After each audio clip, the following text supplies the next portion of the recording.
Elas foram levadas contra sua vontade enquanto estavam na frente de casa. O Ivar Pedro assumiu o volante do veículo, as conduziu até o estado de Pernambuco. Durante o percurso, ele praticou crimes sexuais contra uma das vítimas, a colocando na mala do veículo.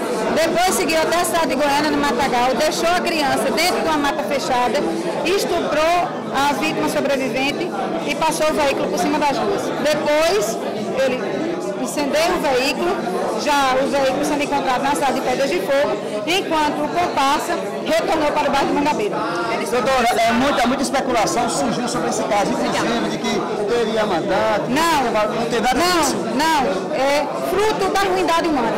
Eles confessaram que apenas o veículo a priori era só o veículo e depois houve a mudança de desígnios. Eles são bandidos, eles merecem ser presos, julgados e condenados. Eles não se arrependem.